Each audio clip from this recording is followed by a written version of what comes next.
curriculum in the old order. The first curriculum in Indonesian after Independence Day is the curriculum 1947. As quoted by Hien, the curriculum was outlined into three columns: class, contact hour per week, and teaching materials. The curriculum was organized to replace Netherlands' educational system and developed to establish the Indonesian people character. 2. Curriculum 1952.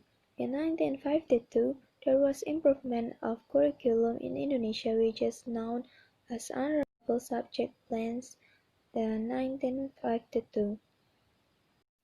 The 1952 curriculum led to the curriculum of national educational system in which every lesson plan must consider the content of the students connected to everyday life. 3. Curriculum 1964. In 1964, Indonesia government improved the national educational system.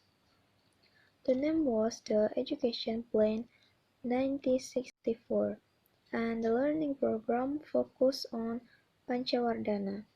Concerning Pancawardhana, Tila are stated that it is an educational policy which contains principles of development of patriotism based on national, international, and religious orientation. Hello, my name is Cynthia Duitami, and now my turn to explain the curriculum during the New Order. There are four curriculum during the New Order era. The first one is curriculum 1968.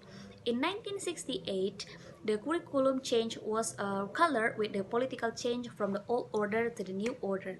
Basic views and concepts relating to the educational foundation, objective, and the contents of education were reformulated.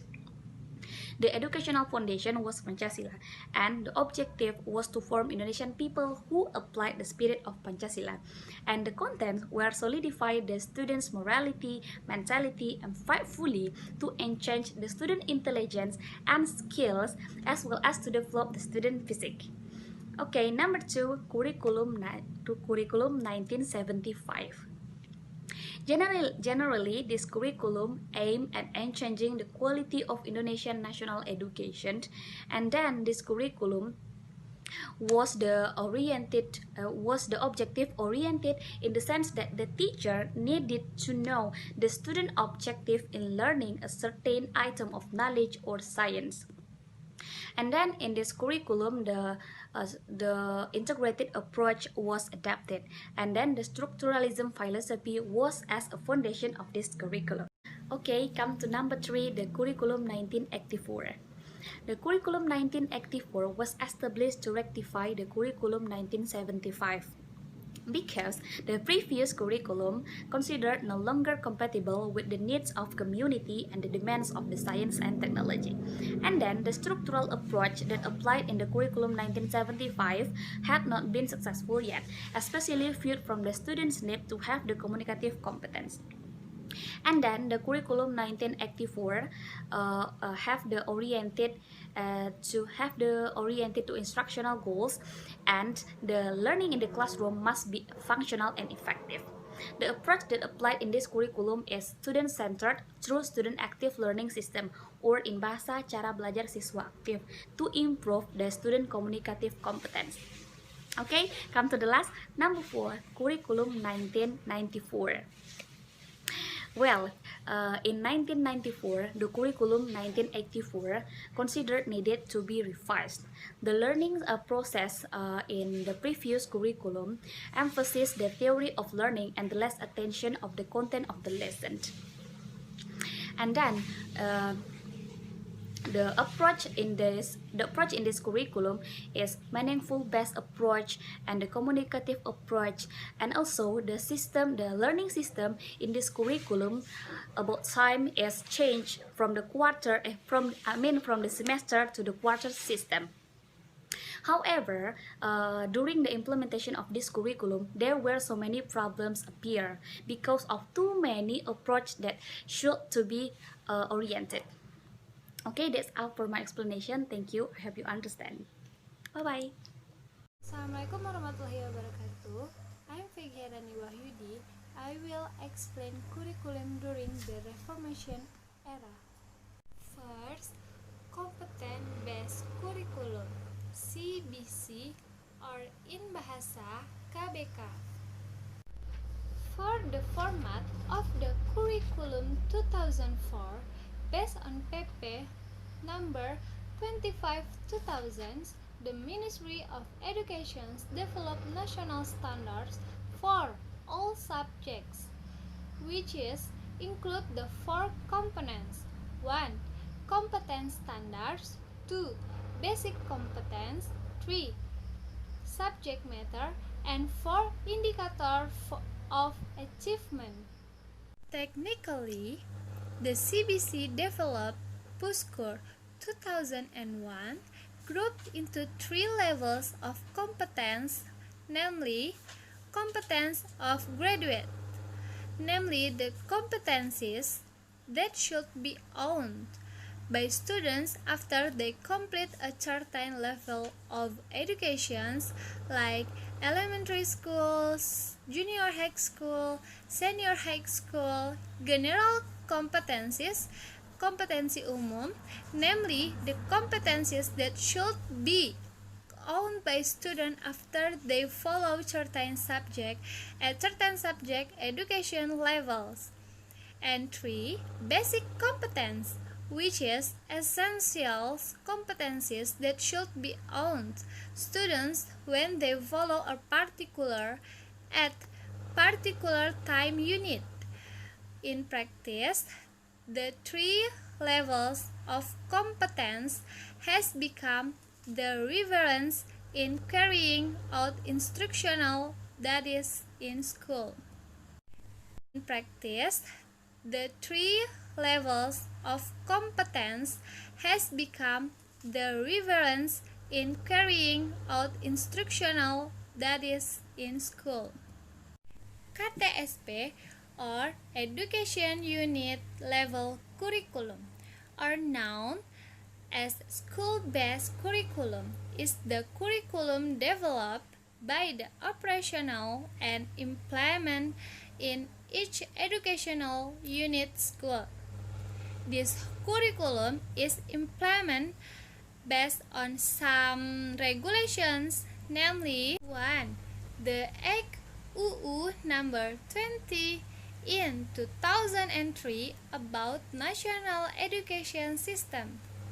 2. The Act UU number 32 in 2004 about regional autonomy include in education.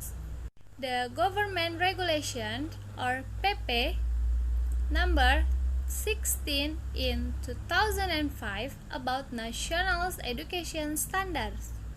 4. Minister Degree or MD number 22 in 2006 about content standards or SE.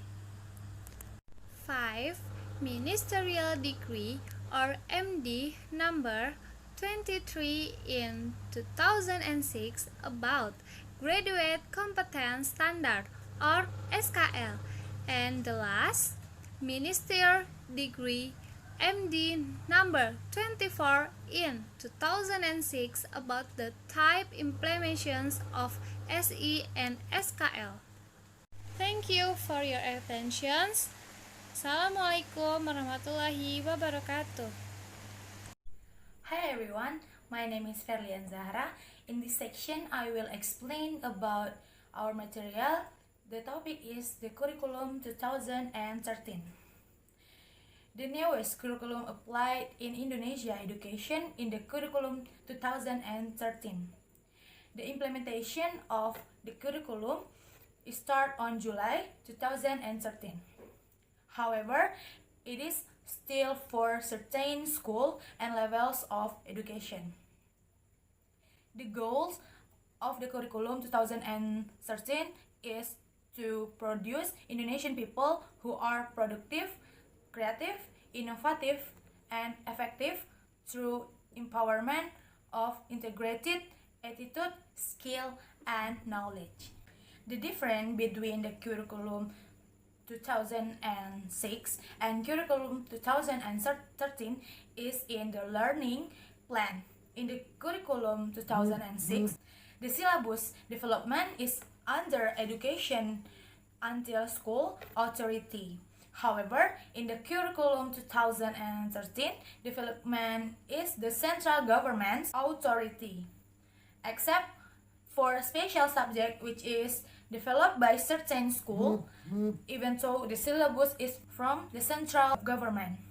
The teachers still have authority to design lesson plan and develop the materials given for operationalizing in learning.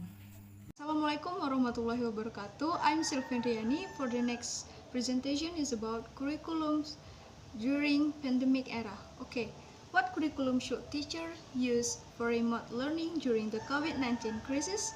The response will vary by jurisdiction. Some have prospective national curricula, whereas others give wide discretion to teachers to choose program content. Okay, general advice is for teachers to keep two objectives in mind. While it is important to continue to orient students' learning to the classroom curriculums and the assessment or examination for which they were preparing, it is also vital to maintain students' interest in learning by giving them varied assignments, not least perhaps by work that suits the present COVID-19 crisis in the wider global and historical context. Some schools are encouraging students to engage with the crisis by preparing hampers of food and supplies for vulnerable families or writing letters to elderly residents in care homes. Okay, for such enrichment, teachers can draw on the evidence of high-quality learning material now available as freely usable open educational resources.